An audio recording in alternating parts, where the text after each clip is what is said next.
धर्म की उत्पत्ति के प्राचीन सिद्धांतों को देखने के बाद आज मैं धर्म की उत्पत्ति के मानव शास्त्रीय सिद्धांतों में से 2 सिद्धांत समझाऊंगी। ये मानव शास्त्रीय सिद्धांत पूरे 5 हैं। आज मैं 2 के बारे में बताती हूँ। तो सबसे पहले मैं बताऊंगी टॉयलर का जीववादी सिद्धांत। एडवर्ड बर्नेट टॉयलर ने अपनी प्रसिद्ध पुस्तक प्रिमिटिव कल्चर में इस सिद्धांत की पूरी तरह से व्याख्या की है।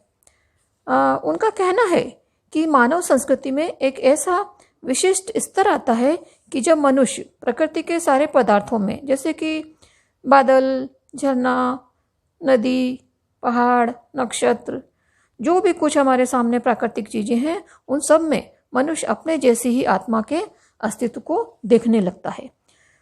सारी प्रकृति को मनुष्य अपने जैसा ही महसूस करने लगता है।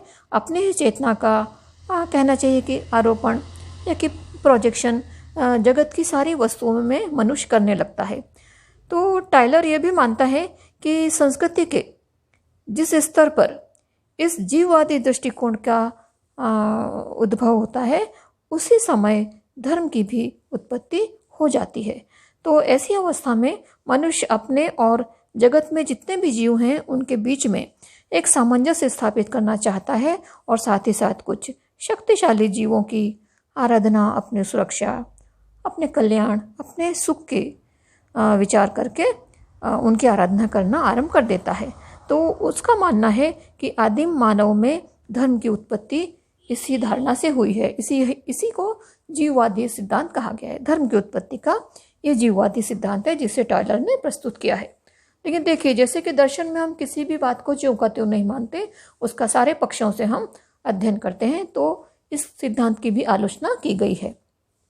सबसे पहले आलोचना ये हुई है कि ये जिसे टॉयलर ने प्रारंभिक धर्म माना है, हफडिंग एक दार्शनिक हुए हैं, उन्होंने कहा है कि यह प्रारंभिक धर्म ना हो करके ये प्रारंभिक दर्शन है। ये इसकी आलोचना हुई है और उन्होंने कहा है कि ये सिद्धांत धर्म की उत्पत्ति को संतोषजनक रूप से नहीं समझाता, क्योंकि धर्म की उत्पत्ति की जो व्याख्या है इस सिद्धांत के आधार पर पूरी तरह से नहीं हो पाती। अब इसकी दूसरी आलोचना देखेंगे हम कि क्या कारण है कि आदिम मानव आराधना के लिए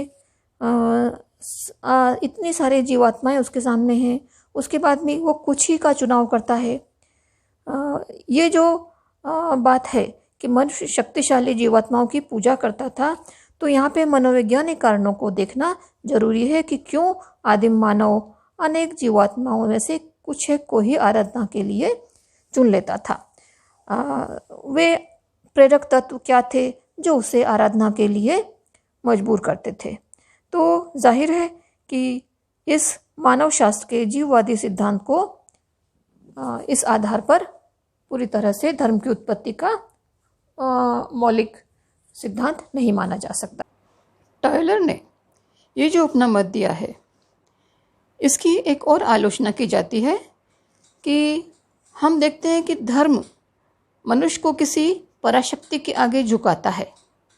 वो इस पराशक्ति के प्रति एक प्रतिक्रिया करता है, तो उसी को धर्म के अंतर्गत ईश्वर कहा जाता है और वही मनुष्य का भाग्य विधायक माना जाता है धर्म के अंतर्गत। लेकिन जीववाद में ऐसी किसी पराशक्ति को कोई स्थान नहीं है। तो आलोचना की जाती है कि जीववाद से धर्म की उत्पत्ति की बात को नहीं माना जा सकता।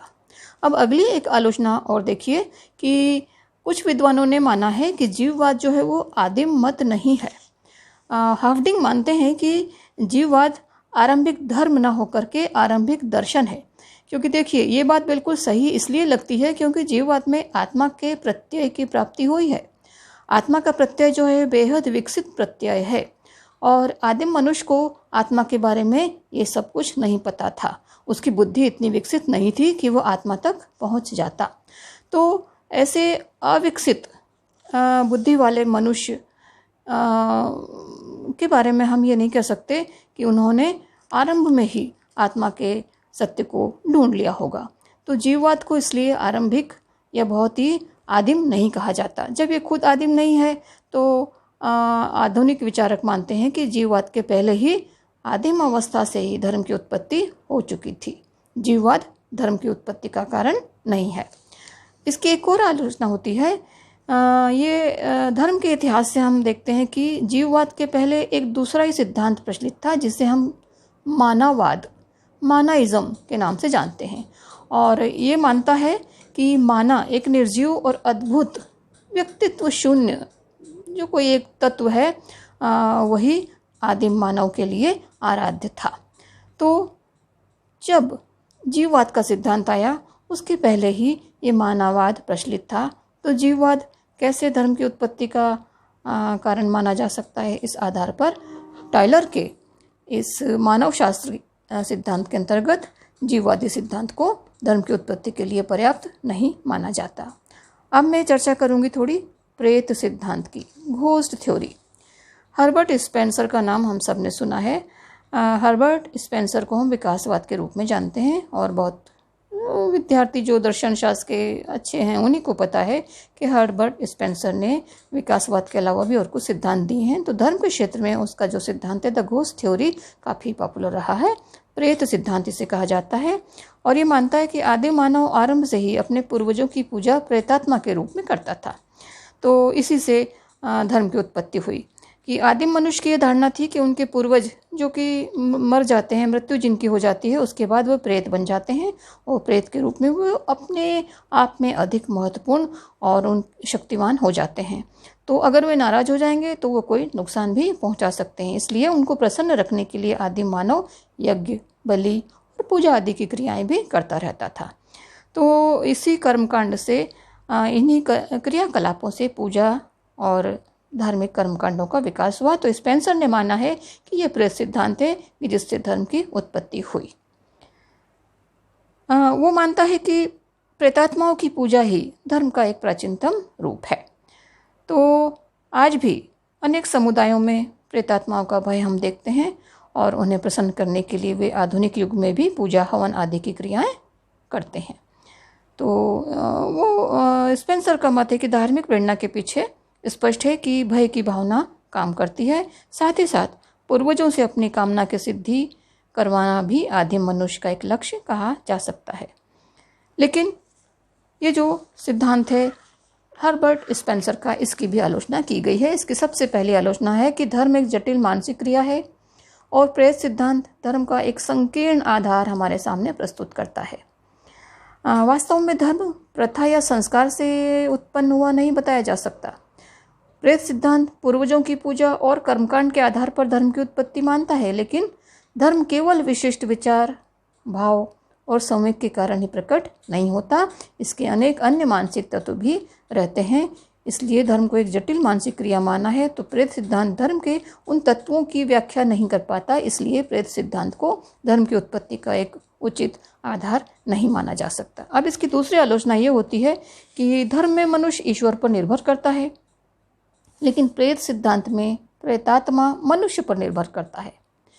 प्रेतात्मा की आराधना को धर्म मानना भ्रमपूर्ण है। धर्म में तो मनुष्य ईश्वर पर पूरी तरह से निर्भर करता है, जबकि प्रेत सिद्धांत के अनुसार आत्मा जो भी है वो मनुष्य पर निर्भर करती है और इसीलिए प्रेतात्माओं को ईश्वर के समान नहीं माना जा सकता। इसकी अगली आलोचना हम फटाफट देख लें कि प्रेत सिद्धांत व्यापक नहीं है। उसकी प्रेत की जो पूजा है व्यापक रूप से सभी आदिम समाजों में पाई जाती है, लेकिन जहाँ भी पूर्वजों की आत्मा में विश्वास प्रचलित है वहाँ मृत पूर्वजों की पूजा नहीं की जाती। जैसे ऑस्ट्रेलिया के मध्य ऑस्ट्रेलिया के निवासी आदिम जाति के हैं और वे पूर्वजों